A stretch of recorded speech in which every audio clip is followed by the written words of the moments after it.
안녕하세요. 보험 관련 이슈에 대한 팩트체크 임팩트TV 임평재입니다. 오늘 준비한 내용은 이겁니다. 100점짜리 보험을 가입하는 7가지 기준. 사실 이 내용은요, 몰라도 사는데 지장은 없으실 겁니다. 하지만 알아두면 크게 도움되는 그런 정보예요. 이 시간 이제 제가 7가지 질문을 드릴 건데요. 여러분들도 답변을 생각해 주세요. 저는 여러분들이 어떤 답을 하셨는지 듣지는 못하지만 알고는 있습니다. 그래서 또 여쭤볼 거예요. 왜 그렇게 생각하셨냐? 거기에 대한 이유도 같이 고민을 해보시면 이 영상이 끝날 때쯤이면 자연스럽게 알게 되실 겁니다. 100점짜리 보험이 이런 거구나. 그런 경험 하실 거예요. 자, 첫 번째 질문 나갑니다. 4인 가족이에요. 이 중에 딱 한 사람만 보험에 가입할 수 있습니다. 누구 먼저 가입하는 게 맞을까요? 살 날이 제일 많이 남은 막내가 가입하는 게 맞겠습니까? 돈 벌어오는 아빠가 가입하는 게 맞겠습니까? 딱 한 사람만 가입할 수 있습니다. 당연히 아빠가 가입을 해야 돼요. 왜 그럴까요? 아이들한테 제일 좋은 보험은요, 보험회사에 있는 게 아닙니다. 어디에 있어요? 집에 있는 겁니다. 아이들한테 제일 좋은 보험은 엄마 아빠란 말이에요. 그런데 증권을 받아서 살펴보잖아요. 그러면 애들 보험은 막 몇 개씩 준비가 돼 있어요. 근데 돈 벌어오시는 아버지의 보험은 정말 형편없는 경우가 의외로 많습니다. 그런 경우는 큰일 납니다. 그래서 애들 보험 어디가 좋을까 고민하시기 전에 아빠 보험은, 엄마 보험은 잘 되어 있는지 이거부터 먼저 확인을 하시고요. 이거는 꼭 기억을 하십시오. 부모의 보장이 항상 우선이다. 자, 두 번째 질문 나갑니다. 어떤 보험 먼저 가입해야 될까요? 네, 우리가 보험을 둘로 나누면 보장성 보험이라는 거랑 저축성 보험이라는 걸로 나눌 수가 있어요. 그리고 보장성 보험을 둘로 나누면 살아있을 때의 보장, 생존 보장, 사망했을 때의 보장, 사망 보장으로 나눌 수가 있습니다. 저축성 보험은 자녀를 위한 저축, 본인을 위한 저축 이렇게 구분이 돼요. 결국 보험은 이 네 가지다라는 겁니다. 생존, 사망, 자녀를 위한 저축, 본인을 위한 저축. 여기서 본인을 위한 저축은 우리들 나이 들어서 쓸 돈, 은퇴 자산인 거고요. 자녀를 위한 저축이라는 것은 결혼자금이라든지 대학교육자금, 요걸 얘기하는 거고, 사망보장은 가장이 잘못됐을 때 아이들의 어떤 생계를 위해서 준비하는 보장이고, 생존보장은 아프거나 다쳤을 때 치료비라든지 진단비라든지, 요런 걸 의미를 합니다. 이 네 가지 중에 제일 먼저 처리해야 될 거 뭘까요? 네. 생존보장입니다. 왜 그럴까요? 죽기 전에 아픈 겁니다. 그리고 자녀를 위한 저축, 본인 저축 아무리 많이 하고 있어도 내가 아프거나 다쳐서 일 못하고 돈 못 벌게 되면 이 돈이 다 어디로 들어가더라? 일로 들어가더라. 그러니까 살아있을 때의 보장, 이 부분은 1등으로 준비를 하셔야 되고요. 두 번째는 어린 자녀를 두고 있는 젊은 가장이다라면은 사망보장 고려를 해보셔야 되고, 요 자녀를 위한 저축, 본인을 위한 저축은 사실 순서에 큰 의미는 없습니다. 하지만 제가 일을 해보니까요, 은퇴자금으로 준비를 하고 있었는데 자녀의 교육이나 결혼자금이 따로 준비된 게 없다. 그러면 이게 일로 갑니다. 그래서 굳이 순서를 정한다라면은 자녀를 위한 저축, 본인을 위한 저축. 이 네 가지 중에서 중요하지 않은 거 있습니까? 다 중요합니다. 순서를 정해서 하나씩 준비를 하시면 되겠다. 다음은 이제 살아있을 때의 보장, 생존 보장에도 순서가 있어요. 우선은 발생할 확률이 높고 발생했을 때 돈이 많이 들어간다. 이게 1번이에요. 두 번째, 확률은 낮더라도 발생했을 때 돈이 많이 들어간다. 이게 2번인 겁니다. 다음에 세 번째는 확률이 높냐 낮냐 이건 관계없어요. 돈이 적게 들어간다. 그러면 그게 3번입니다.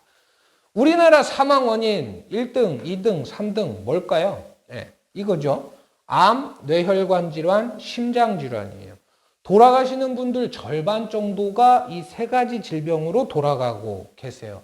발생할 확률이 높고 발생했을 때 돈이 많이 들어가는 치명적인 위험입니다. 그렇기 때문에 이 부분은 최우선적으로 또 빵빵하게 갖고 가실 필요가 있다. 그 다음에 발생할 확률은 낮지만 돈이 많이 들어가는 위험, 대표적인 게 몸을 못 쓰게 되는 경우입니다. 치매도 여기에 해당이 될 거고요. 그 다음에 뭐 큰 수술을 받아서 몇 년 동안 회복을 해야 되는 그런 상황도 입원에 해당이 되겠죠. 확률에 관계없이 돈이 적게 들어가는 위험, 뭐 입원비라든지 골절, 그 다음에 맹장에 대한, 뭐 치질에 대한 이런 부분인데, 이런 거는 뭐 여유가 되면 준비하시는 거고요. 여유가 안 되면 뭐 없어도 그만인 겁니다. 사실 우리 주변에 뭐 남편이 치질 걸려갖고 우리 집 날렸어, 이런 얘기 못 들어봤잖아요. 우리 마누라 맹장 터져갖고, 나 신용불량자 됐다. 이런 얘기 없잖아요. 그죠? 요거는 그게 막 심각한 위험은 아니니까 있으면 좋고, 없으면 말고, 그렇게 접근을 하자.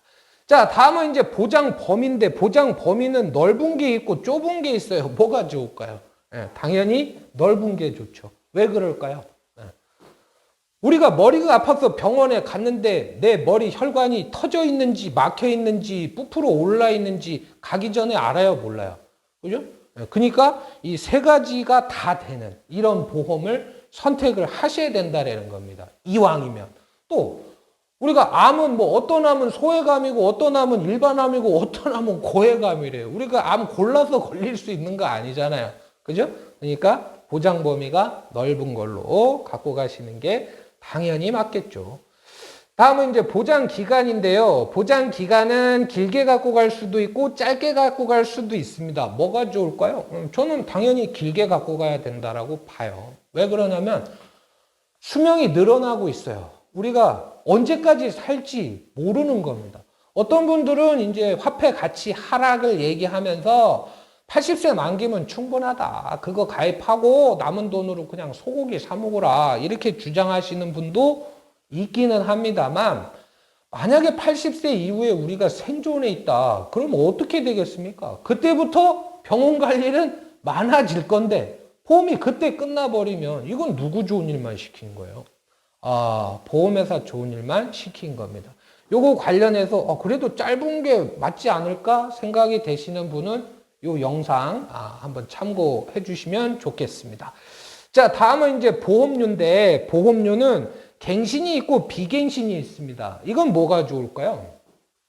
이거는 뭐가 좋고 뭐가 나쁘다 이렇게 접근하는 게 아닙니다. 지금 내 상황에 무엇이 적합하냐 이렇게 접근을 하셔야 돼요.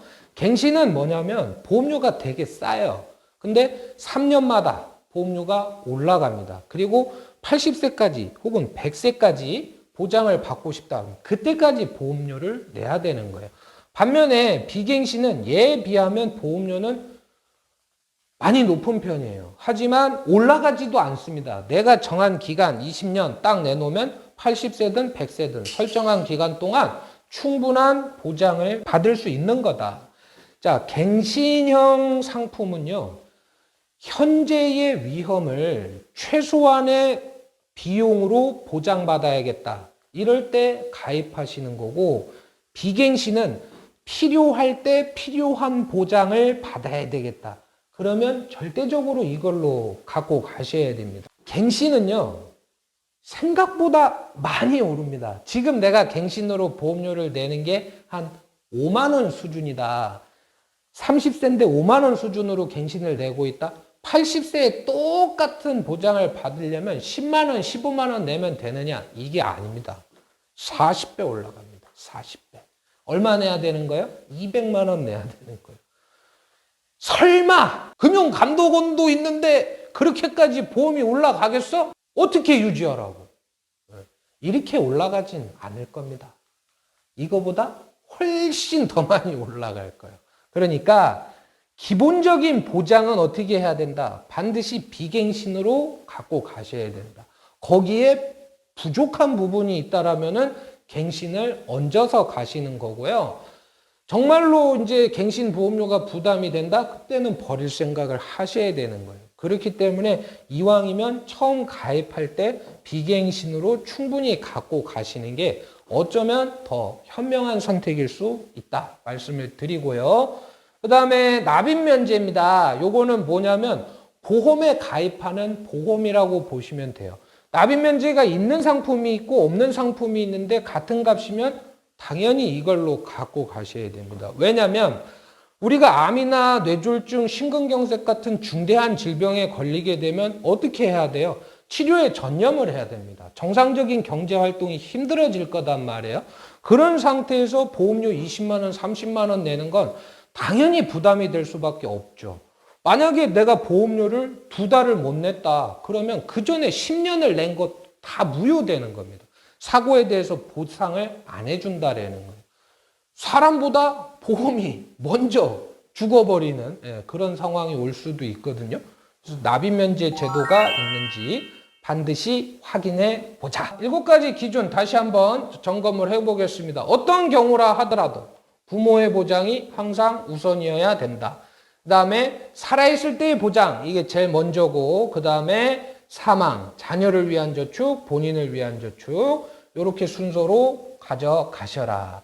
생존 보장에도 순서가 있다. 확률이 높고 발생했을 때 돈이 많이 들어가는 대표적인 게 암, 뇌, 심, 혈관 질환이겠죠. 그 다음에 고도장애, 중대수술 충분히 보장받으시고 나머지도 여건이 되면 챙겨가시는 전략으로, 보장 범위는 가능한 한 넓게 갖고 가셔야 되고 보장 기간은 길게 갖고 가시고, 기본적인 보장은 비갱신으로 깔고 갱신은 더블로 보완하는 전략. 그 다음에 보험에도 보험이 있는지 살펴봐라.